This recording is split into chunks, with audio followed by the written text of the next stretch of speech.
Welcome back to my face. My name is Brianna here at Bamby Media, and I'm running through today quickly the AI tools that we use in our business to help it run more efficiently. When AI stuff started to come out, I was super excited, a little bit dubious about what this could mean potentially for some of the things that we do, but it has all worked in a really positive way thus far. The robots haven't taken over the world. Who knows what's to come, but I'm enjoying what we're doing with it right now. So first on the list, I have to say a big shout out to Descript. Descript has been quite the game changer here for us at Bamby Media. We used to be exclusively using Pro Tools for our podcast editing. I've been using it since I studied audio production at the Queensland Conservatorium of Music over 10 years ago. And it is just what this industry standard is for music production still today. It's a fantastic piece of software. But from a podcast perspective, I was always a little bit annoyed that you couldn't see what the people were saying. So there was no transcript that was associated with it. You were just going along editing, using the waveform to cut. You can get very tight cuts using the waveform. You can zoom all the way in. You can make it really, really beautiful and on point. But it is super time consuming to do it that way. Anyway, so Descript came onto the market quite a few years ago now. And when I first used it, it was super clunky and I hated it and it was not useful. The technology really just wasn't there yet. So I left it alone for another couple of years, maybe? Yeah, another couple of years, continue using Pro Tools, always on the lookout for something that would make it a little bit more efficient, that would make that we could collaborate easier with the other audio editors as well. And then Descript did an update where the storyboarding elements were included, the video podcasting elements were included, and it didn't break all the time. That the bugs weren't as insane anymore. The best thing about it is that you can collaborate with other people in your business. So for us, the entire team now uses Descript. And we can collaborate, we can jump into each other's sessions and go, okay, cool, I'm just going to fix that up. That EQ is a bit wrong, especially for me as the head of the business when I was training people. Instead of me going, bounce out that session as a waveform, and then I'll go listen to it, and then I'll give you the feedback. You know, Pro Tools does have some collaborative aspects to it. It does have collaborative sessions, but it is super clunky, and it is not as efficient as the Descript version of collaboration is. So this has been an absolute game changer for us from a collaboration point of view, but where the AI really steps in is firstly with the transcript. The transcript's gotten way better. It's not error-free, and yeah, it's still done by a robot, but it is really quite good. So we can look at that and we can edit using the transcript, and I have a YouTube video that shows you how I actually do that as well. It's just a quick little kind of recap on how that works. The other thing that has been really useful is the studio sound feature. Studio sound is pretty amazing.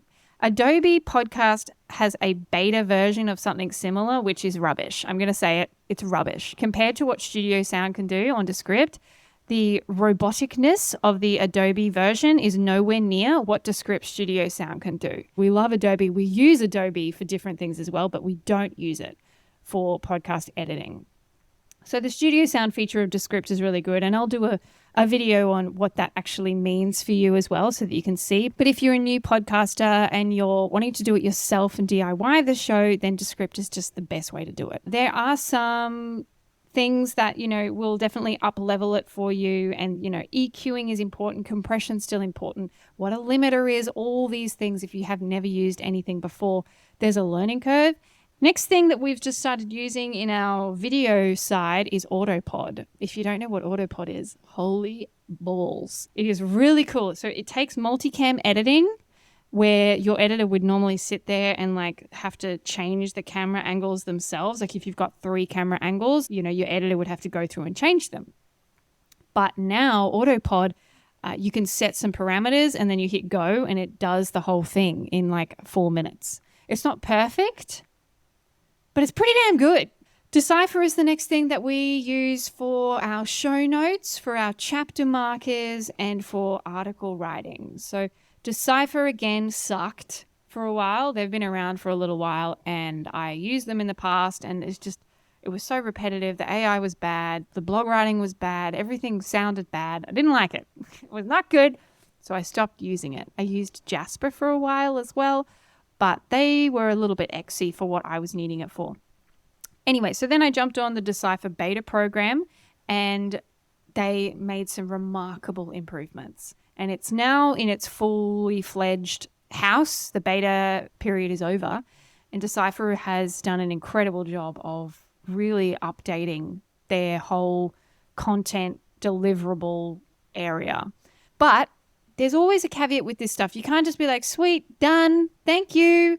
You still have to have a human reading through what has been provided, listening to the episode if they weren't the one that edited it in our case, and making sure that the tone is correct, that the writing style is on point, that what they've said actually makes sense with what was actually spoken about. And then the chapter markers can be super repetitive as well. So it still takes you time, but it takes you less time than if you were just doing it yourself with no prompts, with no help. So Decipher is really good. Again, not cheap.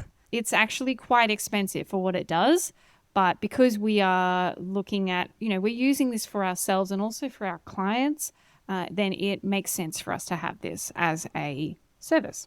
The other things that we use over in the design team is a lot of the Adobe stuff that's coming out. So the Photoshop AI is something that has come out. We use the image tool and the content replace tool there.